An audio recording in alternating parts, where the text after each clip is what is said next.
And then the confidence comes from the daily action, showing up, even if you're scared, acknowledging that you're scared and showing up even at a little 1%, taking that initial step, and you show up consistently. Well, Julie, I'm excited to have you join me for this episode of Coffee with Closers. I am excited to be here as well, Samuel. I've been looking forward to our conversation. I think that you are doing some incredible work, and I definitely want to jump into our chat. Appreciate that. So essentially every entrepreneur that I talk to has some interesting story how they overcame obstacles to become an entrepreneur. So for our audience, can you share with them a little bit about your journey of becoming an entrepreneur? Sure. I have to begin by saying that my first entrepreneurial journey came when I was 12.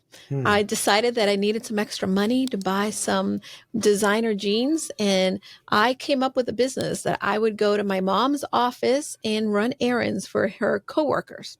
Of course, this is going before DoorDash, right? And I've always had that little bit of a bug as an entrepreneur, but I went into teaching, and then I left that and I went into the corporate world, in which I worked for an educational company for many years, a couple of different organizations. Definitely felt that I wanted to eventually do my own thing, but never really took the leap because there's a lot of self-doubt as well, especially if you're successful in corporate America, especially if you have a secure job, especially if you have a great network of individuals who you're connected to, because some of the thoughts that came were, "Ooh, what are people going to think that I'm doing this and I'm leaving that?" Right? And I think that was one of the biggest obstacles for me. I knew that eventually maybe I was going to go into working and launching my own company, but I figure it would be in the future when I semi-retired from the organization I was with. Sadly, for me, or great for me, however you want to interpret it, I received a separation package during the pandemic, right at the beginning. And immediately I thought, well, this is it. The universe is giving me a signal, and I'm going to launch to do my own thing, consulting, working with individuals. And originally my intent was to work with women who were in that corporate career and were looking to grow. Now, one of the things that happened for me is that individuals would say, "Hey, I wish I was as confident as you are." As I got promoted, as I grew, my last role at corporate was Chief Innovation Officer for the organization. So I had, reached the top, but there isn't 100% confidence. You always have that doubt. You have that second guessing of yourself. So I knew that I wanted to work with women to help them overcome that and to see that it is part of the process to not feel confident. And somehow along the way, individuals who were trying to build a business or had a business and were struggling to make it successful and have a consistent income and profitability would come to me and say, "Hey, I don't know how to do this." Or, "What about that? How do I start? How do I need an LLC?" Questions that really there isn't a manual that people give you to start a business. And that's how I started. But really the biggest obstacle to entrepreneurship was me and my thoughts and all of that self-doubt. Yeah, it's kind of interesting that you started a business teaching people how to go in confidence.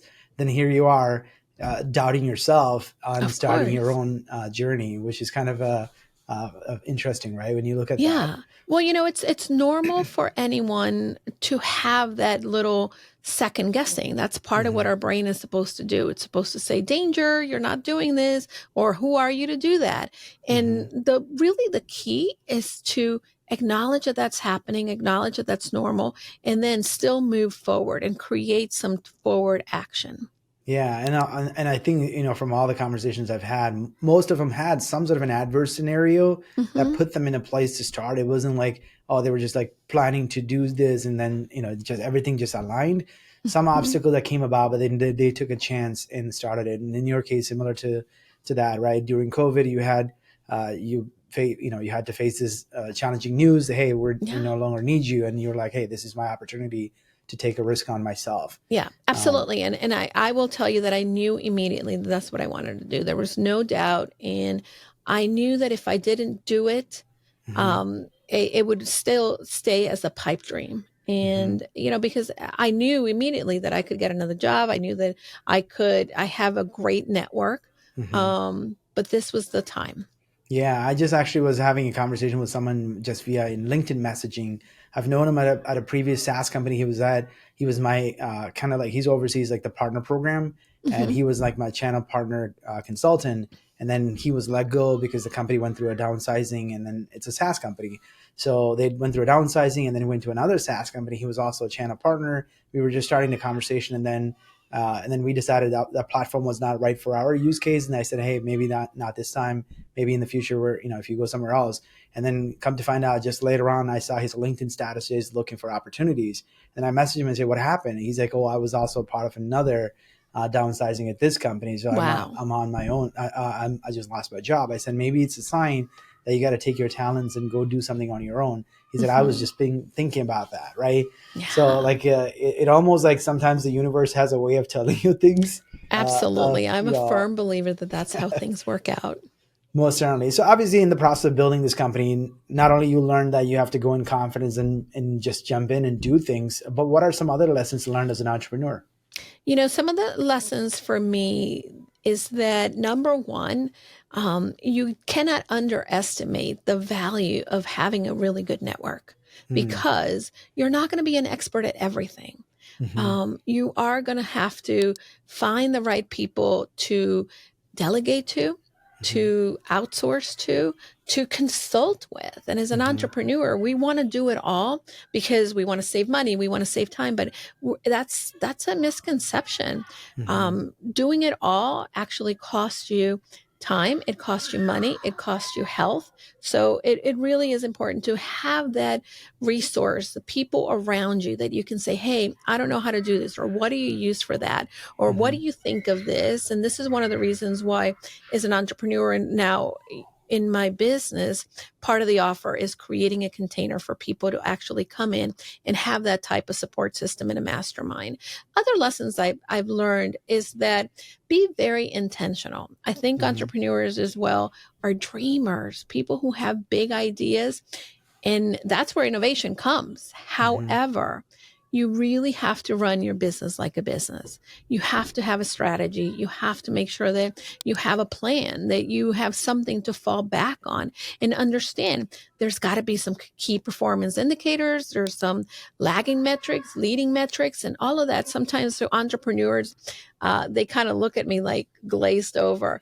But these are the things that move you forward. These are the things that are informing your decisions as an entrepreneur. Can I afford that? Is mhm. this working? Should I continue to work this way? Is this something that's resonating in the market? So all of these things are important. Yeah. So, I mean, I think some of these lessons you learn the hard way. Some of these lessons you probably learned from, like you said, coaching and consulting, or interacting with other like-minded people in the business world. So what were some of the, you said, having the right type of network, and then people say your network is your net worth. So what Absolutely. were some of the right type of people that you were able to connect with early on that helped you guide your business and guide your entrepreneurial journey? Yeah, you know what? I was incredibly lucky I've been following Pat Flynn for a very Mhm, long time. He is the host of the Smart Passive Income mhm, podcast. He mhm, has a community that he launched in 2020 called mhm, SPI Pro. mhm, And I joined the community. I joined the community as he opened it. I think it was the third quarter of 2020. And mhm, I thought, I don't know who am I to apply to be in here, but I know I need this. mhm, I wanted to be surrounded by, again, I've been listening to his podcast forever, and he's sort of that guru mentor that I could mhm, get a lot of information and be educated from. Um, but if he was putting together a community where he was going to curate other entrepreneurs that mhm, were high caliber, I knew that that's where I wanted to be. So I was right. That is the community that has helped support me in my mhm, endeavor. There's people from all over the world. And then Pat himself and his team, they really value that customer experience. We are not only his community, but we're his customers. And mhm, he, like he says in his books, is helping us and is creating super fans. People mhm, go above and beyond for the individuals who are part of the community. So I've been able to ask questions of people that have been in entrepreneurial world much longer than I have. I have been able to ask advice or feedback. Hey, I am doing this. Is this feasible? What do you think of that? So that has been one of the biggest blessings. And from that community, I also have a mastermind group that I participate in. And this has been another small group of entrepreneurs in which we talk. We discuss what are our wins. Also, what are challenges are we facing? How can we overcome them? And having that has been another way in which I've been able to really leverage the genius zone of many other entrepreneurs that have different walks of life, different experiences, but it's still are very committed to having that go give spirit for other people. And again, I will say the other community that of course I have to talk about is just my regular friends and family who, by the way, as I mentioned in the beginning, I was afraid when I was launching or I wanted to launch my business. What are they going to think? I have gone all in and decided I wasn't going to worry about what other people think. But all of a sudden, people have been incredibly supportive of me, of my efforts, and have cheered me on. And it's great to have that level of support as well. So clearly, what you've described is that early on you were able to find the Pat Flynn's community and some mastermind groups, and obviously you need the loved ones to kind of be rallying behind you. But a lot of times entrepreneurs don't spend that energy to find those support group early on, so that it does inhibit their growth. And clearly, you finding those support group early on has definitely accelerated your ability to succeed. So, like, how did you? Obviously, you were listening to some podcasts, but when did you realize I need to have this? So if I needed to succeed, I needed to have this. When did you realize that that was a necessity? Right away. I think because for us as entrepreneurs, we tend to be very isolated at times. There's a lot of people who don't understand what do you mean you don't have like a schedule, or they don't get it. But being able to find people who have done what you want to do is what helps you move forward. I think that for me as well, the other piece that was very instrumental in helping me build my business is coaches need coaches. So I leverage a coach, someone that has been doing this successfully for a very long time and could give me perspective, could give me his feedback, could give me another point of view, and also create a community and encourage me and introduce me to other platforms in which we could continue to build these relationships and partnerships that help us grow as entrepreneurs. So obviously you found the community that actually helped you to kind of learn things and implement things very, very rapidly. How did you get your first 5 or 10 customers? By asking. The first thing that I did is I started to tell everybody what I did. And I started to just ask people, hey, do you mind? I'd love to talk to you about what I'm doing. And just asking people. I remember the first customer that I got is actually someone that I've known for a long time. I've known her for here in my community. I know her in real life. And I know that she's a small business owner. And as we were talking, she said, I really struggle with XYZ. And I said, hey, this is what I would do. I think that this is definitely a challenge that you have, but it's easily overcome by doing this. And she said, oh, that's great. And again, I shared a lot of value with her. I gave her some input. And then I said, hey, what do you think about working with me? I would love to work with you. Is that something that you're open to? And she said, yes, absolutely. And that really, again, gave me a little bit of confidence that what I had was something that somebody needed, right? And I think that that is the validation that at times we don't get right away. The other thing is many entrepreneurs get themselves out there, but they fall from really going through the nurturing and then inviting people to work with them. The invitation is incredibly important. And we got to remember that even if people say no, that doesn't mean that it's a no forever. It's maybe a no, not right now, or maybe it's a no, I'm not ready. or no, I don't think I need someone, but I know now that you're there. So Mm-hmm. putting yourself out there, telling people what you do, making the ask and saying, hey, Samuel, do you know someone? Who do you know that needs a business coach like me? Many Mm-hmm. people don't do that. And I think that that's really one of the things to start. Yeah, and I think it's difficult sometimes when you have someone who's actually a friend to ask them to like pay you to coach them or consult them or Yeah. do something for them. So how do you overcome that? Again, that's a confidence issue Yeah. in some sense. How would you advise somebody to overcome that obstacle? I have to tell you that the relationships from people that have been friends from before that have hired me, I really keep it very professional as well. I don't treat them any differently. Mm-hmm. They get a contract from me that they have to go over and agree. They get billed that, and I will say I do offer, my husband and I do offer, because my husband is part of the business now, and we have another part of the business that we're very Mm-hmm. proud of that was something we didn't anticipate in building, but we have built. Mm-hmm. So we do offer a friends and family discount. Why? Mm-hmm. Because we want people to be part of our universe. We can't Mm-hmm. ever go forward and expect to be successful without really having other people that come alongside you, Mm-hmm. but really being able to remember and be very clear with your communications. Mm-hmm. Hey, I'm working with you. I know that we have a relationship, but these are the things. This is how I work. This is the expectation. What are your expectations? What would Mm-hmm. you like to see out of this relationship?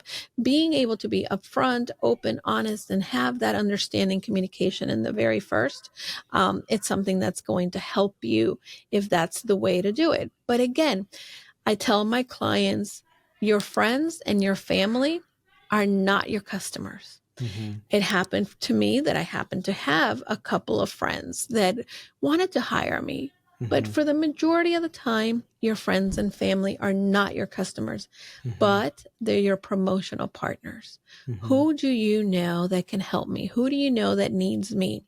What do you think about maybe introducing me or putting in a good word for me? Some of the speaking engagements that I've done also came from me taking the leap and leveraging my relationships and saying, hi, I know your company is looking for a speaker. Would you mind putting me in contact or putting in a good word for me? That's really what's helped me as well. Mm-hmm. So we definitely talked about some of those early lessons learned and how that's have impacted your business. But we touched on the concept of your business is all about going in confidence. So can you elaborate a little bit on what that means? We touched on some of those concepts. What does that Yeah. mean for anyone, whether they're trying to kind of grow in their career or actually being an entrepreneur and building their own business? I'm so glad you asked this because Mm-hmm. this is one of my favorite things to talk about. Mm-hmm. Confidence, most people believe it is that feeling, or maybe you're cocky, or you have that swagger of confidence. But Mm-hmm. confidence is not that at all. For me, going confidently, and again, the business is named after the Henry David Thoreau quote. Mm-hmm. Go confidently in the direction of your dreams. Live the Mm-hmm. life you have imagined. So, when I am helping individuals go confidently, the first thing that we do is we start with why, like Simon Sinek says, right? Start Mm-hmm. with why. Why do you want to have the flexibility and the freedom of a business? Why is this important to you? And then we talk about what is the vision that you have for the future. Do you see yourself in a beach somewhere, making, drinking some pina coladas with your laptop? Or do you feel that the vision is that you can pay for your kids' college up front and in cash, right? Mm-hmm. Whatever that vision is, you have to align them. And then the confidence comes from the daily action. Nobody is ever going to feel like they have it together when we are a beginner. Mm-hmm. Confidence comes from you doing whatever it is, the thing, right? Showing up, even if you're scared, acknowledging that you're scared and showing up, even at a little 1%, right? Taking that initial step. Mm-hmm. Once you take that initial step and you show up consistently over and over and over again, then you're building your confidence. You're becoming more motivated to show up because you're seeing, oh, I'm getting better, right? Mm-hmm. And then that motivation then builds to you working at whatever it is and then getting better, increasing your skill. And then again, your confidence increases, your motivation, and it kind of feeds off of each other. And that's what confidence is. You know, one of the things we haven't talked about, but I'm a tiny habit certified coach. Mm-hmm. Dr. BJ Fogg is a behavioral scientist at Stanford University. He's been studying habits for over 20 years, and he has published a lot of the research that many of the habit books that most people are familiar with Mm-hmm. are based their books on. And one of the things that he talks about is that, again, confidence comes after you have created habits, but habits, in order for them to stick, for them to not rely on motivation, because if we're trying to do something very hard, Mm-hmm. initially our motivation is going to leave us. Motivation is going to come back once we get better. But in the very beginning, we need to start, and we start with a tiny little step. And the most important part after we start, we need to acknowledge, hey, I did it.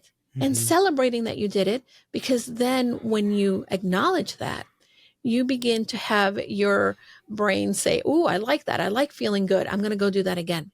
And Mm-hmm. that's how you can continue to build a momentum. So that is the intersection of confidence. When action is consistent and you repeat it enough and celebrate that you've done it and continue to show up in a consistent way, that's confidence to me. Yeah, I think that's kind of similar to what James Clear talks about, right? I know he's the king of habits and written the book about that, Atomic Habits. And I think what you're referring to is like he mentions like I work out regularly. No, I'm a person who works out, right? You want to Absolutely. become the person Right. as opposed to that you just have this habit of working out. And again, I as a tiny habits coach, I will put in the word that he really bases that on the research from Dr. Fogg, because that's exactly what Dr. Fogg talks about. And as a Mm-hmm. tiny habits coach, that's how we teach our clients. When I am working with someone as a business coach, I am teaching them how to envision, right? That Mm-hmm. vision of your dreams.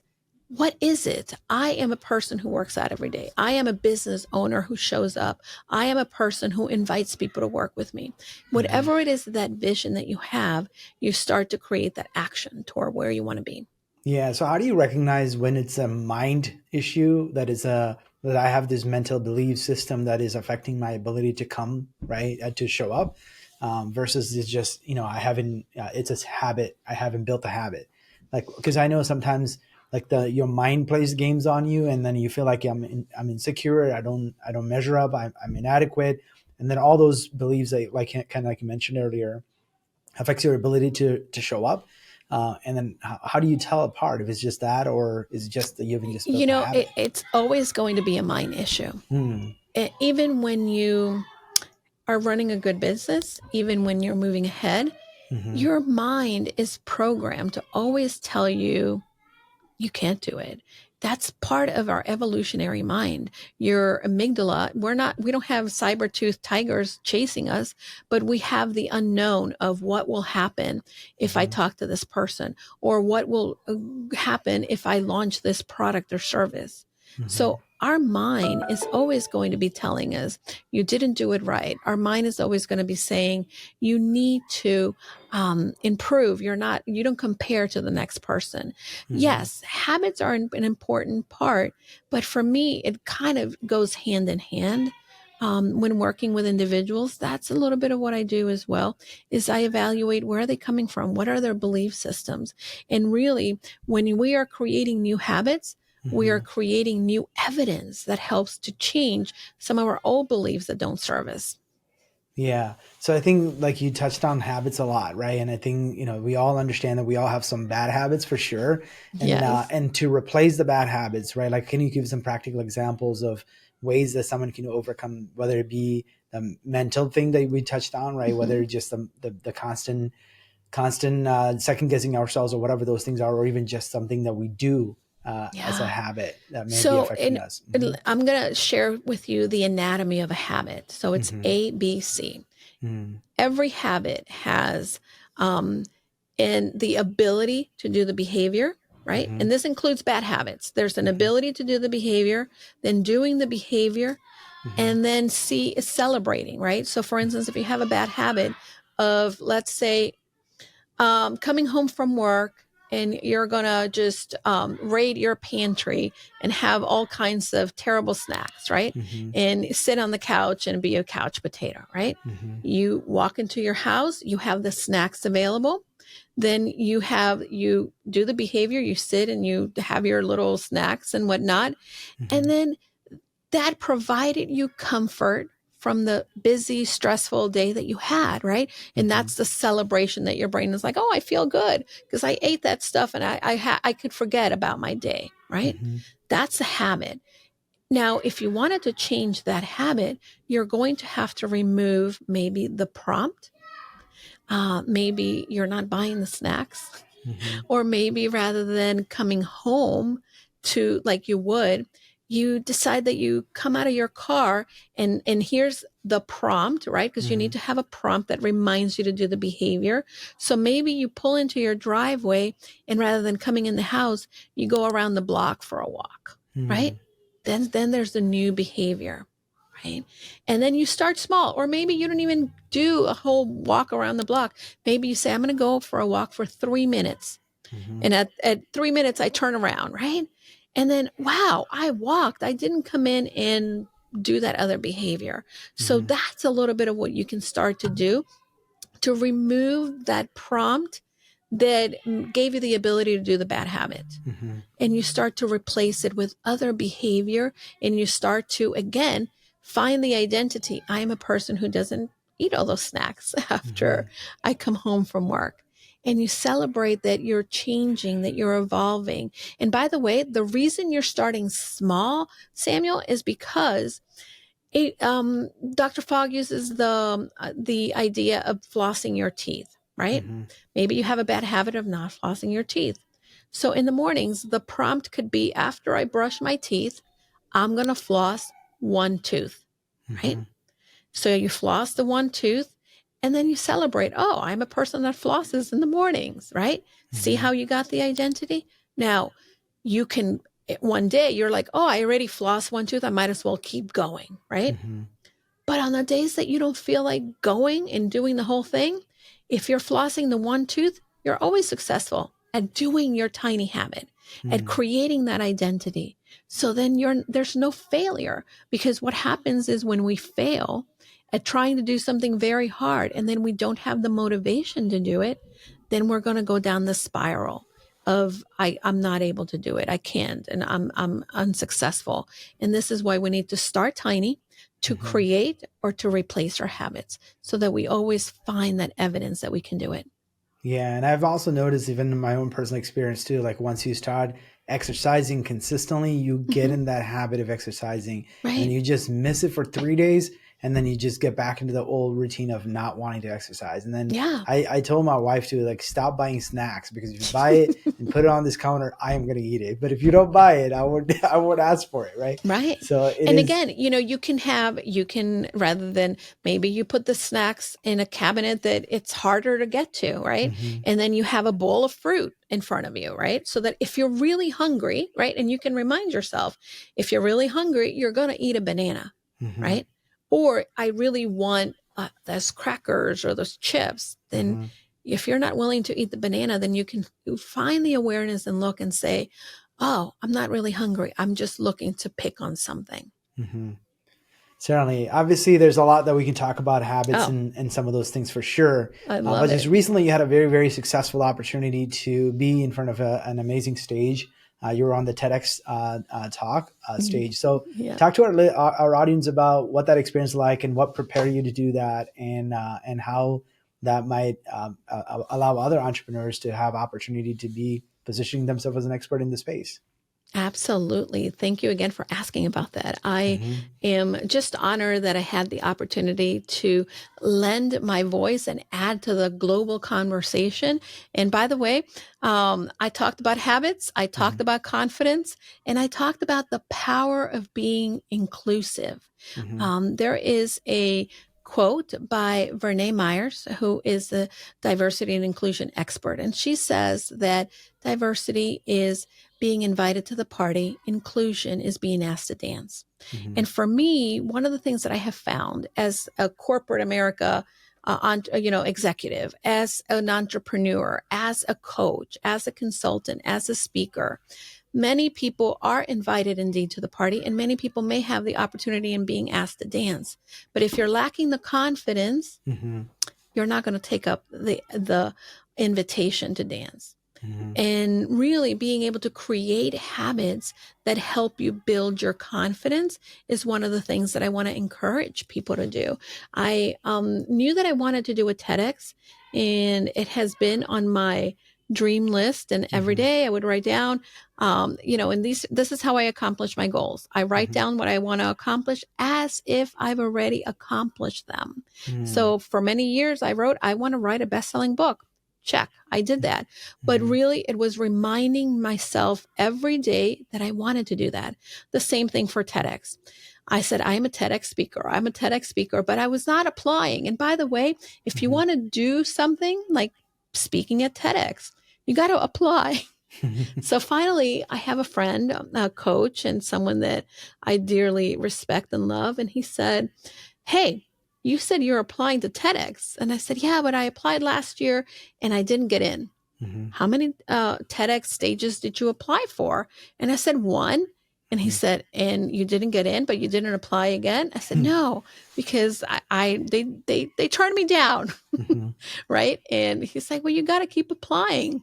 Mm-hmm. So I said, all right. So 2023 came, and he said, I'm going to challenge you. And I applied to the first TEDx in Malden, Australia. Mm-hmm. And they sent me an email and they said, congratulations, you're a finalist. We would love to learn more about you coming to our stage. Mm-hmm. So I responded to that. And then the application for the TEDx here in Hartford, Connecticut, where I live, came up. And I applied again. And that's where I had gotten turned away last year. Mm-hmm. So I applied and I made it to the finalist as well. And then there's another application that opened up for TEDx in Mellon Street, which is Hampton, Virginia. Mm-hmm. And I applied. Now, in the process, I made it to finalist in Hartford, but sadly, I didn't make it. Mm-hmm. And then I made it to a finalist in TEDx for Mellon Street. And then I did an audition, and then they invited me to speak. The one thing that I will tell your listeners is TEDx is a very prestigious thing. Mm-hmm. However, don't make the mistake of, number one, not taking the leap and at least trying. And number two, when I was applying to the different talks, I was pitching them on what I thought I should talk about. Mm-hmm. They definitely want to hear this, right? Mm-hmm. But what I did different with Mellon Street is that I saw what is it that is their theme, and then crafting and taking my signature talk and crafting it to meet the audience and the theme of that particular TEDx. And that's how I was able to be invited to the stage. And it was a wonderful opportunity. I spoke with 17 other amazing speakers who I am in awe of the incredible things that they're accomplishing. And some of their platforms are so amazing. So yeah, it was a great opportunity. So I'm still flying high from that experience. It happened about a week and a half ago. Yeah, looking forward to seeing you when it goes live, and Yeah, me so we can too. kind of consume that content. Certainly, there's a lot of experiences you've gotten, right, because you took that leap of faith and you stepped out even when there was obstacles, and now you've been able to enjoy things that you couldn't have, right, if you just kind of stayed with what's comfortable. And Yeah, oftentimes that's what you get, right, when you take a risk. So absolutely. there's a lot of entrepreneurs that listen to the conversation, and we definitely touched on some good habits and how to develop some of those habits. One of the things that I think entrepreneurs all struggle with is the concept of productivity, because there's a lot of things that comes at us, and we often, even though we all know in theory, important over urgent, but we tend to just go after the urgent items and then just try to put out the fire and then forget about what we were supposed to get done.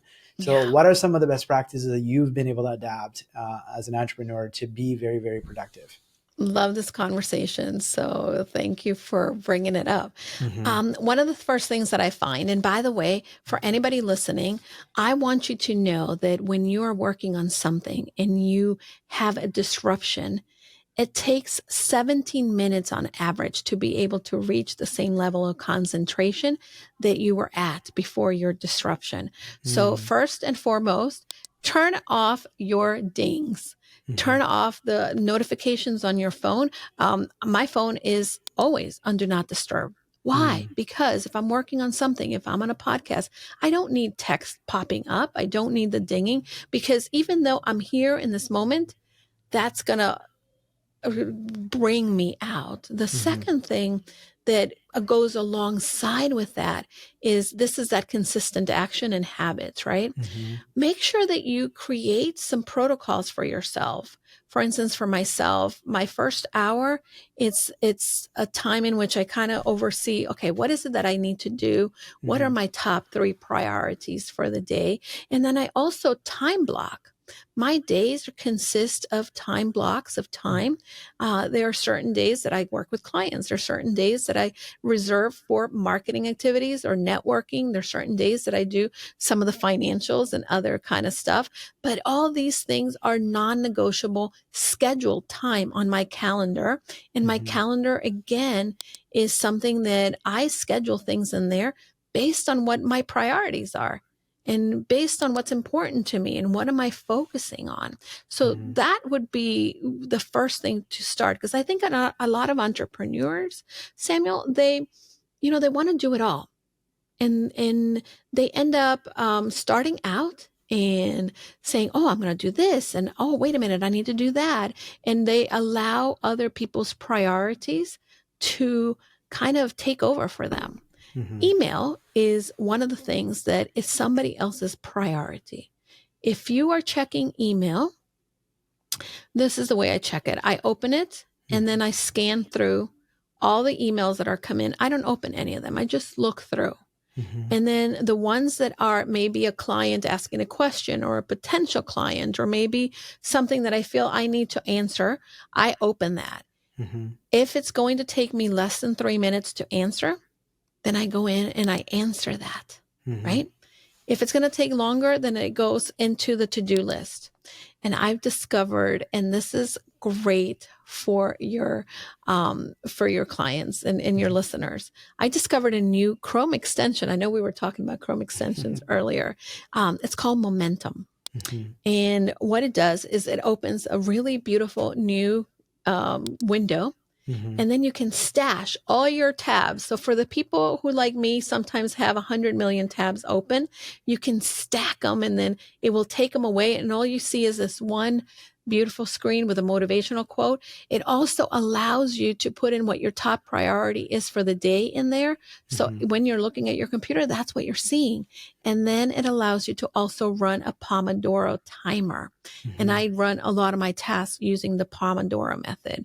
I don't Mm-hmm. know if you're familiar, if your listeners could be familiar with it, but basically you run your task and you do them in increments of 25 minutes with 5 minutes in between as a break. And then that's one of the ways that I love. I always love to set up a timer and try to beat my timer. So those are my productivity hacks. Those are some really good ones. I've heard of Pomodoro, but I've never really been able to apply it personally. But I know that as a concept, Yeah. and sometimes I've heard people use that for even studying. So they give them a 5 minute enjoy, time to enjoy something, but they have spent like 20 or 25 minutes uninterrupted studying a concept or Yeah. learning something. And by Yeah. the way, my dogs loved my Pomodoro because every time I have a 5 minute Ding. break, they know that they also get a break to go outside. That's really good to know. So obviously you've shared some really good insights on the entrepreneurial journey and even some lessons on productivity and things like that. Knowing what you know today, what would you tell the younger Julie? You know, were you checking my Instagram today? I Mm-mm. just talked about this on Instagram. Mm-hmm. I would tell this girl, I posted a picture of myself at 28, Mm-hmm. and I would tell this girl, hey, failure is your first step in learning. Mm-hmm. Don't take it too personally. Be okay with the failure. And the other thing that I would say to her is, you're doing it right. You're doing it right, because everything that you do will have some sort of outcome. And Mm-hmm. even if it's not how you intended it to be, it's going to be exactly where you need to be. So those are the things that I would definitely tell my younger self. But don't be a perfectionist. That's sabotaging yourself. Be okay with failure and keep going. Yes. Do you have any regrets? That's one of the fears that I have. I don't want to end my life with regrets. I Mm-hmm. just recently read something, and it was about it's okay to have regrets, because ultimately, if there's something that we regret not doing, is because we were doing something else and it was a Mm-hmm. choice. And there's times in which we are not going to be able to do it all. And it's okay to be at peace with the choices that we've made, because we can't go back and change the past. So you can decide to plan for the future. You can anticipate who you want your future self to be, but don't live in the regret, because it robs you of really being in the moment and being present and acknowledging all the beauty and the gratitude that you can have for where you are and where you have gotten yourself into. What a great way to end this conversation. Julie, I certainly enjoyed this discussion, and thank you so much for sharing your life lessons with our audience. Oh, thank you so much. I have loved this conversation as well. I can't wait for you to come and visit Casa de Confidence. So, it's so fun to be here. Thanks for inviting me. Thank you. This episode of Coffee with Closers is brought to you by One IMS, a leading digital marketing agency helping businesses win new customers. To request a free marketing ROI audit, please visit oneims.com. If you enjoyed this video, please share it. To make sure you never miss an episode, please subscribe.